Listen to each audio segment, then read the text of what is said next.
लैला एक इंसान है जिसके इश्क में मजनू इस कदर खोया हुआ है और उसे मिलने के लिए तन मन की बाजी लगा रहा है। और हम अल्लाह और उसके प्यारे रसूल सल्लल्लाहु अलैहि वसल्लम के आशिकीन कहलाते हैं।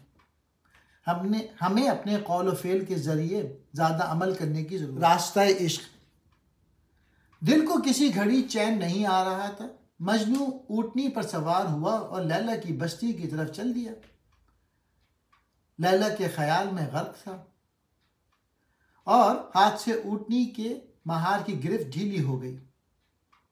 ऊँटनी ने लैला की बस्ती की तरफ चलने के बजाय फौरन अपना रुख मजनू के घर की तरफ कर लिया, क्योंकि घर में उस ऊँटनी का बच्चा था जिसकी मोहब्बत उसको बेचैन किए हुए थी। जब मजनू को आलम में बेखुदी से अफाका हुआ तो ये देख कर हैरान रह गया कि जहां से चला था फिर वहां पहुंचा। फिर दोबारा ऊँटनी को लैला के घर की तरफ चलने पे मजबूर किया। आधा रास्ता तय हो गया। मजनू पर फिर लैला का ख्याल गालिब आ गया और बेखुदी तारी हो गई। महार की गिरफ्त जब ढीली हुई, ऊँटनी फिर पीछे भाग आई। मुतअद्दिद बार रास्ते में इसी तरह ही होता रहा। मजनू जब होश में आता तो खुद को वहीं पाता जहां से चला था। लैला की याद में जब दिल ज्यादा बेचैन हो गया तो ऊँटनी को फिर लैला की नगरी की तरफ चलने पर मजबूर किया। थोड़ी देर बाद लैला की याद में फिर बेखुदी का आलम तारी हो गया। ऊँटनी फिर पीछे भाग आई।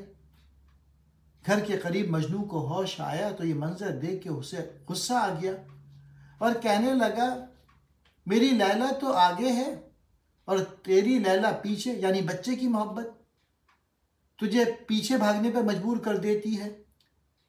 इस तरह यह रास्ता इश्क तय नहीं हो सकता और मैं अपने महबूब की मंजिल तक तमाम उम्र ना पहुंच सकूंगा।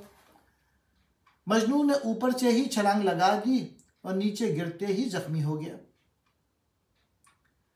मौलाना रूम फरमाते हैं, लैला एक इंसान है जिसके इश्क में मजनू इस कदर खोया हुआ है और उसे मिलने के लिए तन मन की बाजी लगा रहा है।